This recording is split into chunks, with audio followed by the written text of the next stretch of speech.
Russia's Dmitry Medvedev says the so-called coalition of the willing opposing Moscow has failed to outplay U.S. President Donald Trump after his recent diplomacy with Ukraine. Meanwhile, China is weighing in on the Trump-Zelensky meeting in Washington. Beijing's foreign ministry said it supports all efforts conducive to peace and stressed that dialogue remains the only way out of the crisis.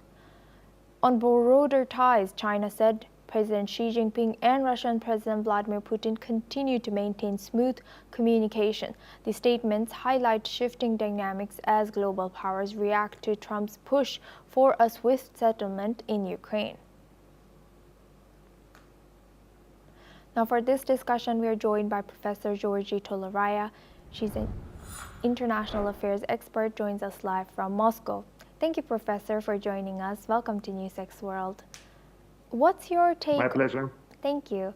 What's your take on what does Medvedev's comments about the failure of the coalition of the willing indicates, or what was his reasoning? What do you think?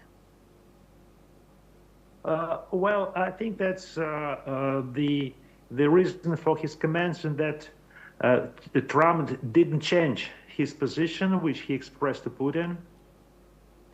And he spoke about the permanent peace, not the ceasefire, which would enable Ukraine to rearm and try another adventure. And he said that we will continue as we agreed with President Putin, essentially.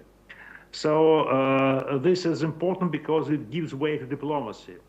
I won't be over-optimistic at this moment because the final solution will need a lot of diplomatic work, a lot of agreements, and that was exactly what was agreed in Washington, that the negotiations probably on a high level, bilateral negotiations between Russia and Ukraine will continue. And if and when they find solution, there probably be a high level meeting, maybe a trilateral one.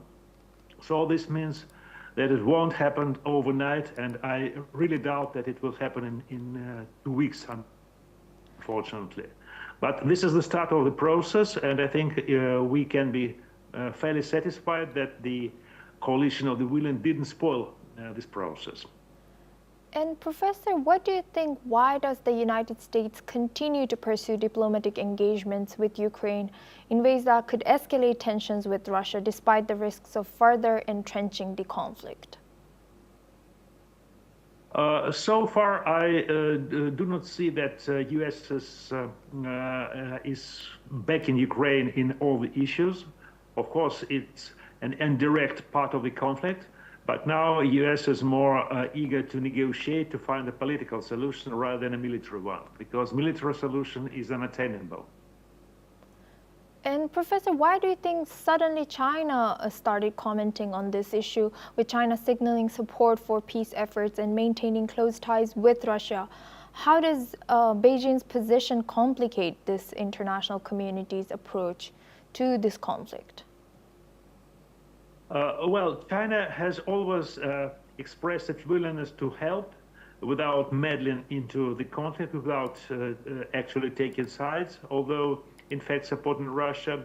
But it always expressed its position that it should try to help settle the conflict and find a peace. So this is the exact meaning of their position. They just noted that their position is still the same, that they support all the efforts directed at the peace settlement, and at this moment these are the bilateral talks and for looking for a political solution. This is what China supports, and this is welcomed by Russia. Thank you very much, Professor, for sharing that insight. Please stay with us as we come back to you and we stay on this topic now. Russian state TV